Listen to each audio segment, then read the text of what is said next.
Welcome back. Today we're going to continue with the discussion I introduced last time about misunderstandings in Dr. Gary Habermas's volume 1 of his opus magnum on the resurrection.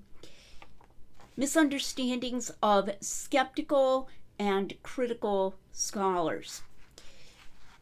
What I said there is that Dr. Habermas is inclined to be very over-optimistic about these scholars. It's an extreme degree of over-optimism, which leads to saying things, to summarize them, which are inaccurate. And I just want to remind you, my viewers, none of this is intended to be a personal attack on Dr. Habermas or on anybody else. This is a scholarly critique. And we need to be able to do that, even to critique things rather strongly. Let me also emphasize again, this is a somewhat different line of criticism from my other line of criticism of the minimal facts account concerning the nature of the appearances to Jesus' disciples. And you can follow up on that by reading blog posts and watching other videos, but this has to do with Dr. Habermas's interpretations of scholars. And it's as important because he's often emphasizing, even critical scholars grant this, even very skeptical scholars grant that, and so forth. And that's part of what makes his minimal facts approach attractive. The idea being, we're basing on things that are critically granted, so we don't have to get into arguing all of this background stuff and defending gospel reliability. And I'm arguing that unfortunately he's not a reliable interpreter. Given that his summaries, statistical summaries of the percentage of scholars who grant a certain proposition are based upon his interpretation of their writings, not based upon some, explicit question and then we're collating, what answer they gave and we have video of interviewing them. It's nothing like that. It's a literature survey. And that makes it all the more important to learn, unfortunately, that he's not reliably interpreting these scholars.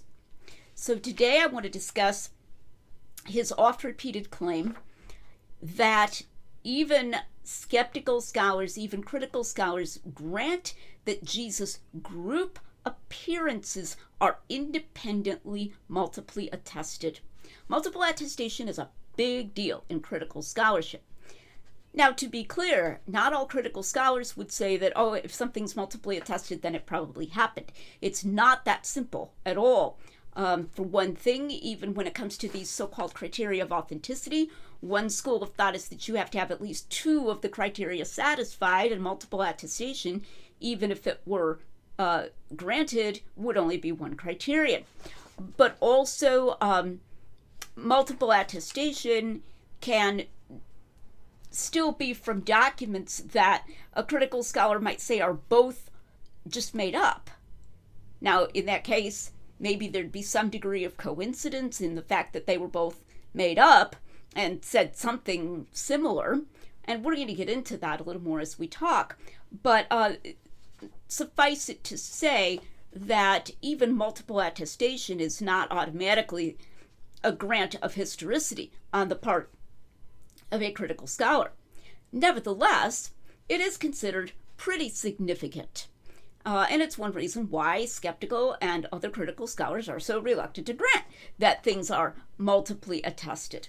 Unfortunately, conservative labeled scholars who want to make use of things that they say are granted by critical scholars are really eager, often too eager, to claim that things are multiply attested. In a different video of mine, I discussed a place where Dr. Michael Licona said in a written debate with Bart Ehrman, that even if Luke and Matthew had embellished, he's not necessarily saying that they did, but he's saying even if they did embellish the story of the virgin birth based only upon some smaller set of propositions that were believed in a tradition in the early church, Nonetheless, this would be multiple attestation to those shared propositions. And that's not true. It wouldn't be multiple attestation to the truth of those shared propositions. It would just be that they're both using the fact that these propositions were believed and then making stuff up based upon them.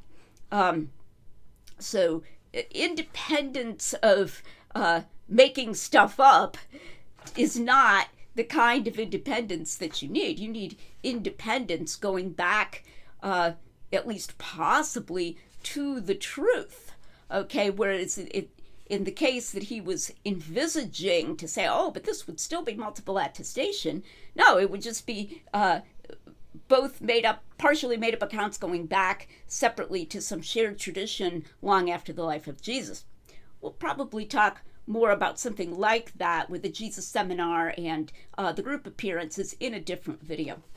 Right now, I want to read some quotations from Dr. Habermas in which he makes a really big deal about this claim that even the Jesus Seminar grants that group appearances on the part of Jesus are multiply attested.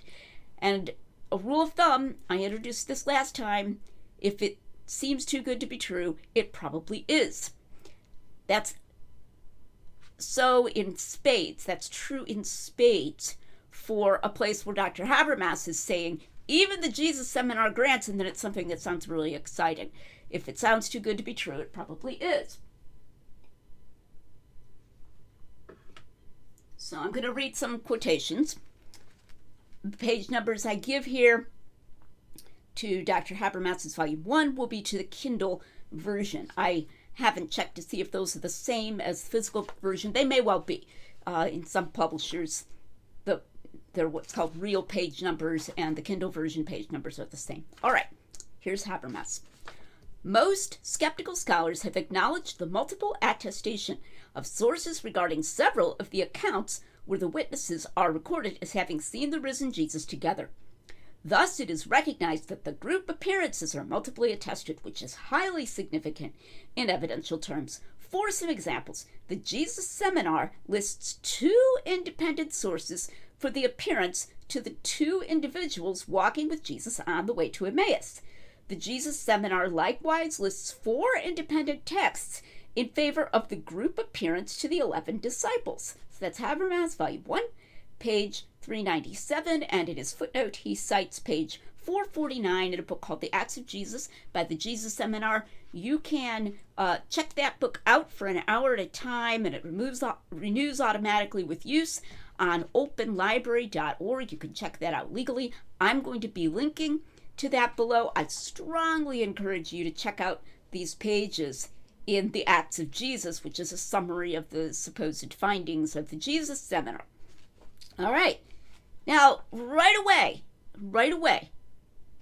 if you know the Gospels, your eyebrows should be going up, because 2 independent sources for the appearance to the 2 individuals walking with Jesus on the way to Emmaus? And we have a story of that in Luke 24, and then it's also mentioned in the longer ending of the Gospel of Mark. But there's a real question as to whether those are independent of each other. Certainly a very open question. I myself would say that they probably aren't. I think the original ending of Mark was lost. Every time I say this, I get somebody Facebook messaging me, hey, please reconsider on the longer ending of Mark. Well,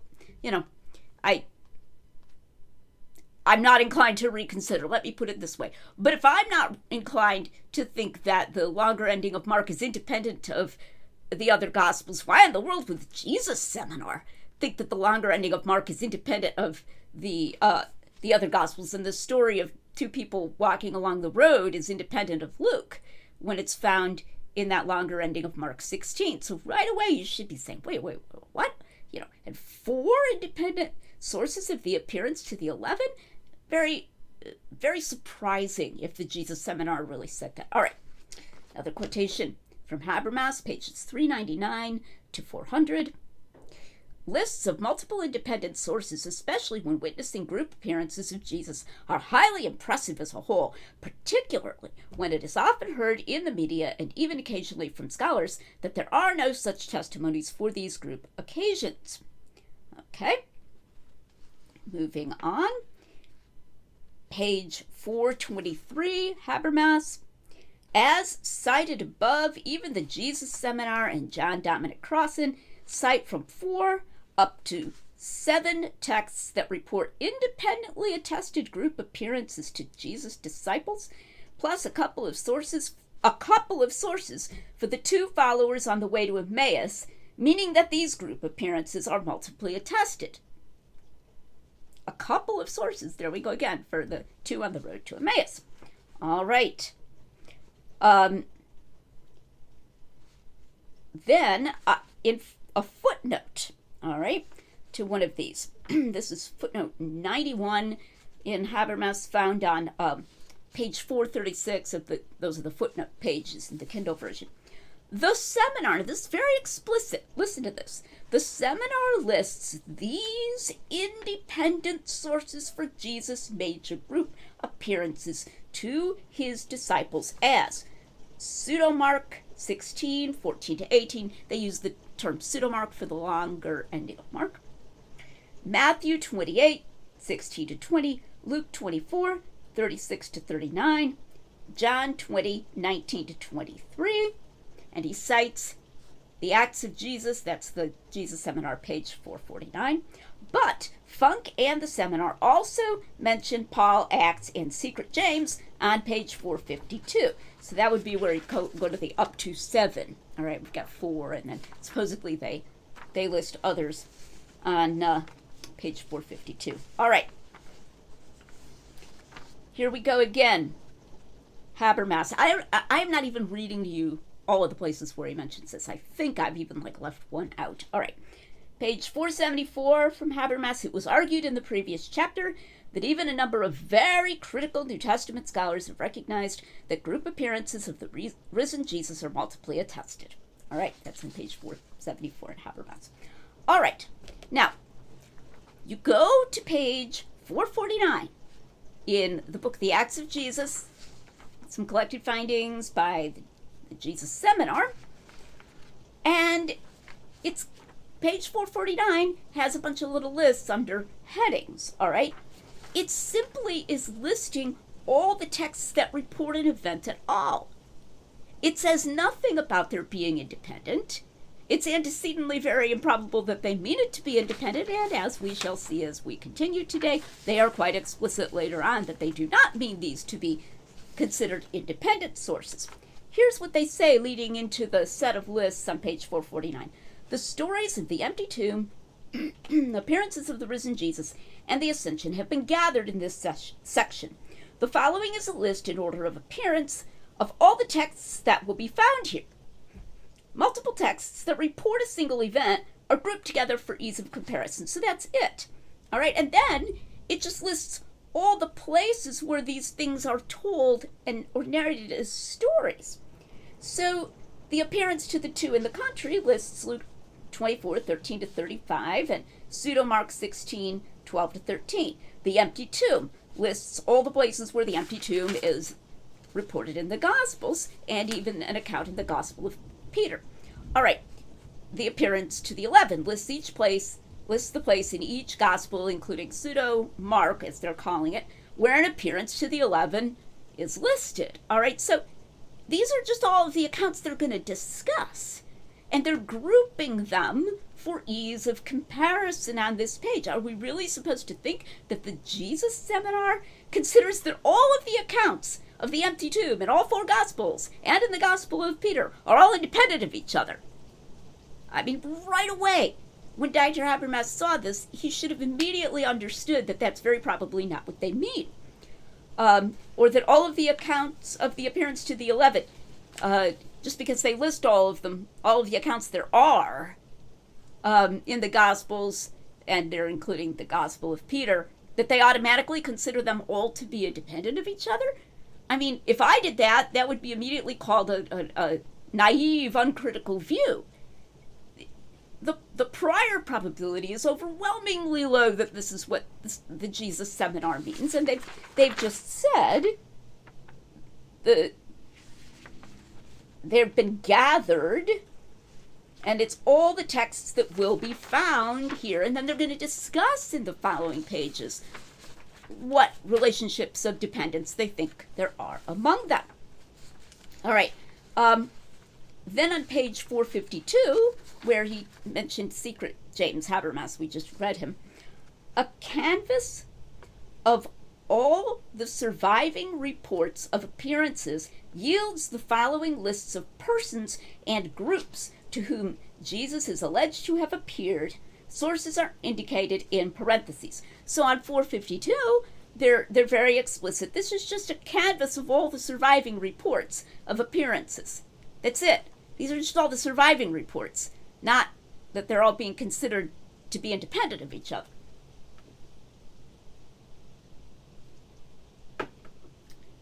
But in his footnote 91, Habermas, that I just read to you, Habermas calls these independent sources.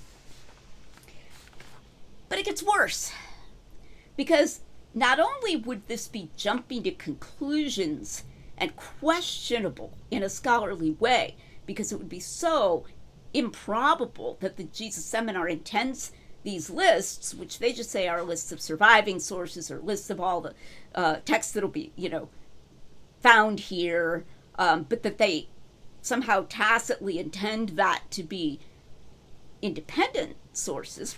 But it gets much worse because they actually make it quite explicit, discussing various sources in these lists, that they do not think that those are independent, even though they're listed on separate lines in the lists on page 449 and 452. So let's do the one on the appearance to the 11 in pseudomark and how that relates to others. So remember, on page 449, when they list the appearance to the 11, they list pseudomark separately from, that's the long ending of Mark, separately from Matthew, Luke, and John. All right, so is that meant to be an independent attestation among those four? No. Page 483 of the Acts of Jesus, okay? An appearance to the 11 or 12 as a result of confusion arising from Judas' defection is mentioned in Paul's lists in 1 Corinthians 15:5. It is also narrated in Matthew and John, and here in pseudomark, emphasizing, I'm going to emphasize this, they don't have emphasis, I'm emphasizing it. The version in the longer ending of Mark is dependent on earlier versions. Absolutely explicit. These are not independent sources. They're just being listed on separate lines. They're just all the sources, okay, that say this. But source doesn't mean in their use independent source. It's as clear as could be. The version in the longer ending of Mark is dependent on earlier versions. Here we go on the appearance on the road to Emmaus. As you will recall, I just read you two places where Habermas says that they're listing two independent sources for the appearance to the two on the road to Emmaus. Page 482 of the Acts of Jesus by the Jesus Seminar. This brief report looks like a condensed version of the Emmaus Road story in Luke. How much clearer do they need to be? Okay? In pseudomark, it is not independent of Luke. Looks like a condensed version of the earlier story in Luke. That's what they say. No, these are not independent sources, even though they get different line item listings on page 449, okay? And page 452. All right, so, no, Habermas is just badly misreading. All right, further evidence, if any were needed, that these lists on 449 and 452 in the Jesus Seminars book are not intended to be lists of independent sources, we can go to the empty tomb. Now, to be clear, what I'm doing here is I'm using these quotations about the empty tomb to show that they don't intend those lists to be lists of independent sources. Habermas himself doesn't actually cite that page for the list of the empty tomb stories. But I'm helping you to have as many possible avenues to understand what the Jesus Seminar means by the lists on those pages. Okay, the lists on those pages do not say that they are independent, and then things that they say elsewhere make it clear that they don't intend them to be taken to be independent. And Habermas in his citations has no other evidence that they consider those lists of places where these stories are told to be independent. So in the case of the empty tomb, he doesn't say explicitly, the Jesus Seminar says that the empty tomb is multiply independently attested.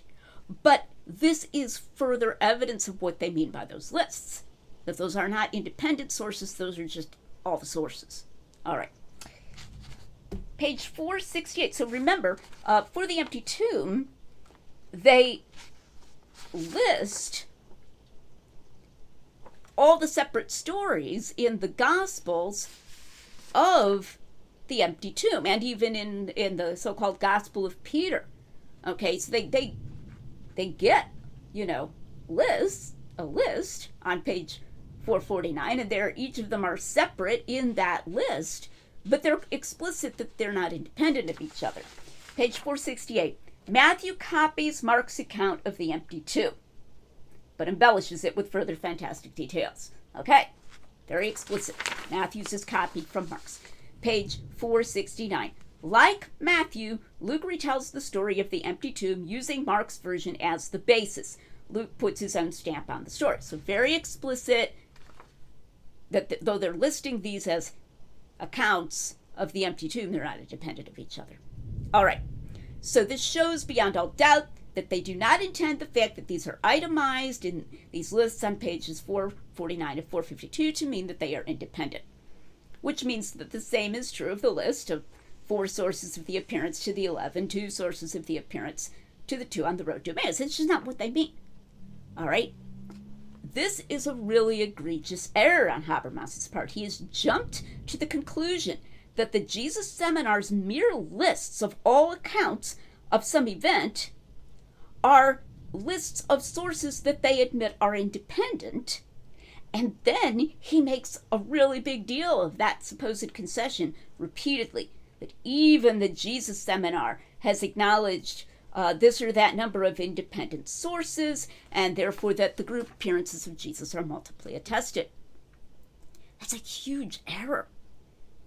It's a stunningly huge error, precisely because Habermas considers this to be epistemologically very important.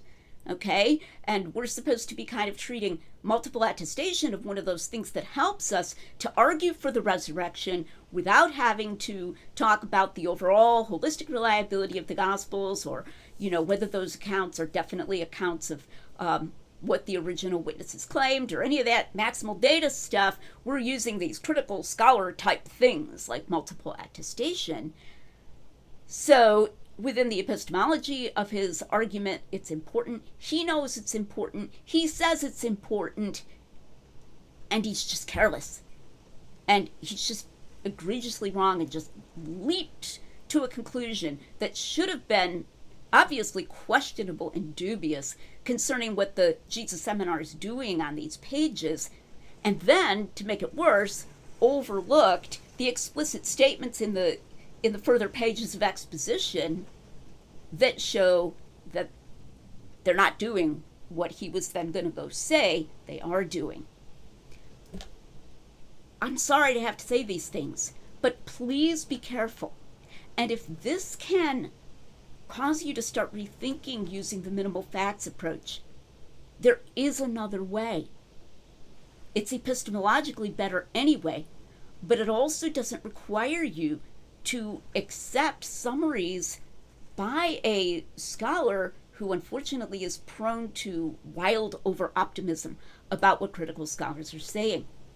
I think that probably next time I'll be talking about some more that the Jesus Seminar book says, this same book, about the appearances to groups, because it will also become evident that they are saying that these are just all made up anyway. Okay, so that's another way to get at the fact that they're not acknowledging that this is multiple attestation. And I don't want to steal my own thunder for next time, but that basically they're taking there to be some much more limited background, especially Mark. They really like Mark. But of course, Mark without the longer ending doesn't mention any appearances, okay? And then from that background, just completely imaginary elaborations, much as I was just discussing concerning the infancy stories in Matthew and Luke. Of course, I don't think that's the case with the infancy stories. I think that Matthew and Luke had access to different people, probably different members of Jesus' family. But if that were what it were, separate imaginary embellishments of a common tradition, that would be the wrong kind of multiple attestation. Even if you called it, multiple attestation, it's not an attestation at all. It's multiple imagination. So we'll be probably talking about what the Jesus Seminar says along those lines concerning the group appearances next time. I hope you'll come back to the Lydia McGrew channel, where we're making common sense rigorous.